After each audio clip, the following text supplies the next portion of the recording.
Alright everyone, it's time for another pitch to people and what they can do to resist the MSM sort of legacy media crap and hype that they see, how they can interact with big tech and alt tech in a way in order to promote the latter and try to avoid the mass censorship of the former.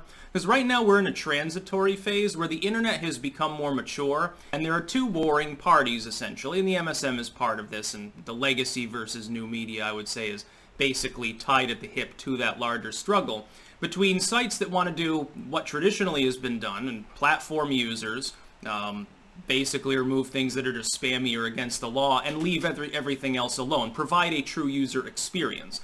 And then bigger tech firms, the older tech firms that initially were doing that but now have been compromised and believe they want to become basically like Hulu or Netflix. They want to editorialize content. Oddly enough, they think that they can do that while at the same time falling under 230's legal protections, despite the fact that that was explicitly meant to protect sites specifically that were platforming third parties in order to shield them from repercussions for potentially illegal material being on there. Tulsi Gabbard taking the floor at the moment, trying to push anti-censorship bill forward. What I would say is this: there are multiple ways that are helpful to support alt tech, to drain the legacy media. The first is archiving everything. This is something that I've been talking about now for 3 years. When you share news tips, when you show people sites, use archive.today. Do not use the site itself unless it's a site that you happen to support that's engaging in true independent journalism, or it's an independent media personality, commentator, whatever.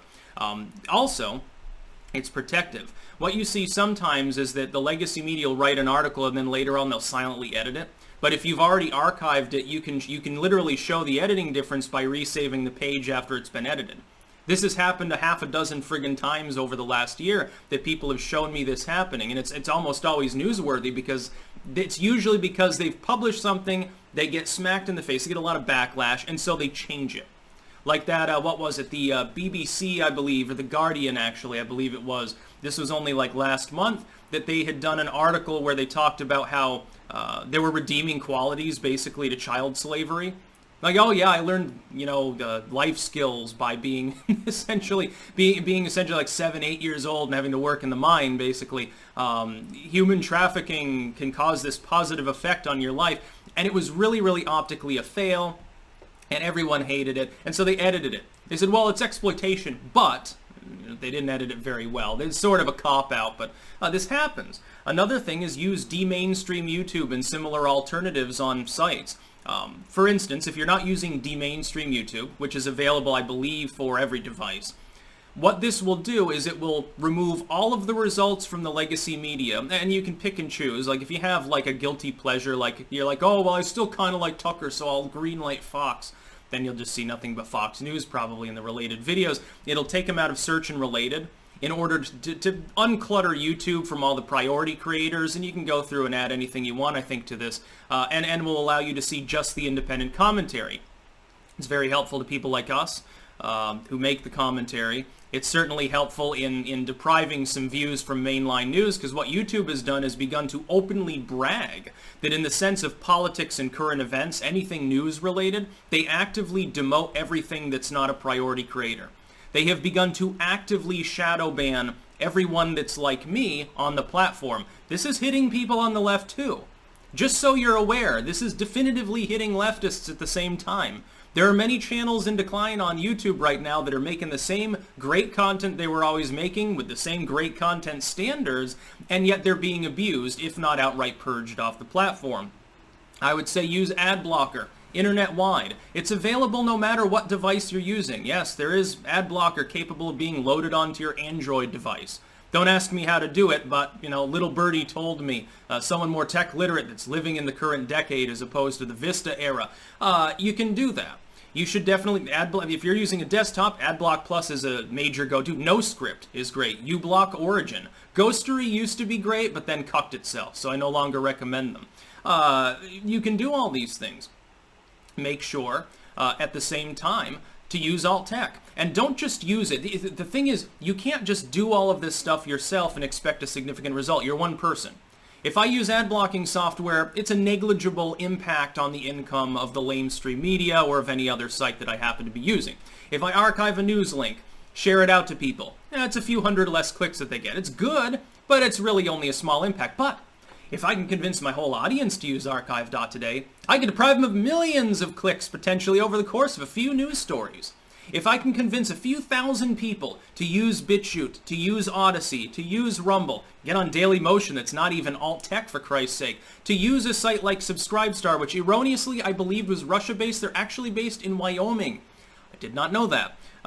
Parler, Gab, any of these alternative sites, apps that help to block out lamestream content, that help to block out the ad servers, that help to block out the censorious junk bullshit, the boring swill of society.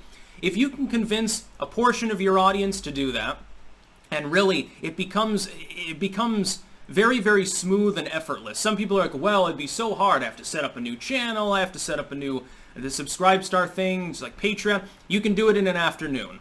A lot of these sites will automatically load videos. A lot of them will sync up to other sites that you're already on. It's really, really easy. And big things are coming right now. Trust me. When you see, it's always darkest before dawn, when you see the ADL chief attack BitChute and the next day Google takes BitSlide off of the Play Store, which they have now, you can still get it, by the way, but I can't tell you how. Apparently it's on Mega or something. I wouldn't know the first thing about loading a program onto a phone, but BitSlide, they are trustworthy. They're not viral or anything. When they're doing that, when they deliberately attract attention, negative attention largely, from potentially tens or hundreds of thousands of people, harming their own brand in the process, they're not doing it out of a sense of power. They're not doing it because they think they're winning. They do it because they're afraid. They're afraid.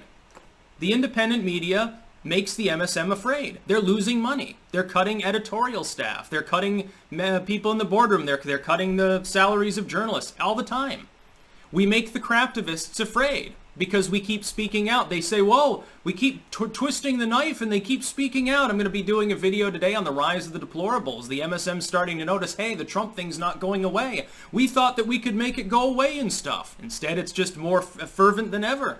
Hell, it's 10 times more activistic now than in 2016. They're realizing this.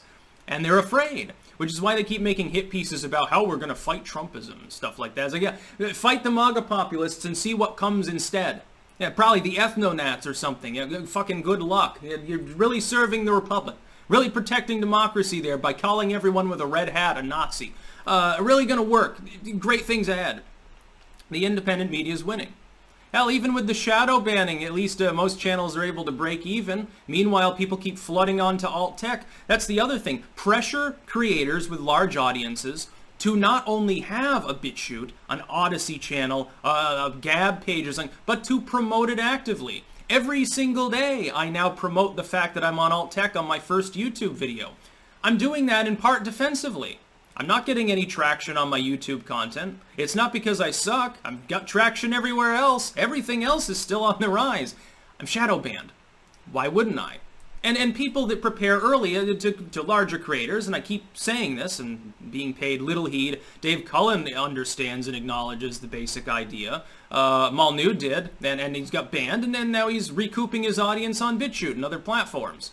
So he's doing good for himself. He would have been wiped off the face of the earth if he hadn't already popularized those pages. No one would be able to find him in order to find where he is now. It takes time. It takes years and years of effort to promote a switchover, even in part, from larger mainline platforms to the next generation of tech. And that's what we're dealing with. And that's the other thing. The last thing I would say is this. You should promote the idea. And it's a true idea. You're not lying to anyone by saying this. Old tech firms are having problems right now. YouTube has arguably never run a profit in existence. They're going to streamline things. Trust me. They're going to streamline it far further than they have now. Right now, they're just grinding down the edge. But every time you remove the edge from a knife, a new edge is created. You've just gotten rid of the edge that used to be. You've created a new one in the process. Every 6 months to a year, you'll get another adpocalypse or another wave of purges or another wave of shadow banning, a new algorithmic change. Facebook's doing this. They're literally getting hammered by antitrust right now. Zuckerberg may have to sell off Instagram to somebody. Google's being hit with antitrust suits. All of the big tech firms are getting hit with antitrust suits. At some point, someone probably will do something about their hegemonic power. Alt-tech is standing in the gap in the meantime. If you're a mainline content creator, making edgy or non-edgy content, you would be insane to bet all of your money on the horse of big tech. And as far as the MSM goes, the MSM is explicitly colluding with them to defame smaller competitors. When you talk to somebody, for instance, when you mention alt tech and so says, well, that BitChute, it's a Nazi site. Oh, Odyssey, I heard it's full of weirdos. Just explain to them, look, the group, you heard a report from CNN about them, right? And they say that it's full of extremists. Okay. CNN is explicitly a partner of YouTube, a direct and explicit competitor of the platform. Ask them if they think there might be a conflict of interest. Use some example. Use an example of what would happen if Fox News says, well, CNN, here's the proportion of its reporting that is inaccurate. Well, it's a direct competitor. CNN will fire back and say, well, of course you'd say that. You want our viewers. It's as simple as that. It's all about the money. It's all about the Benjamins. That's about all. Peace out.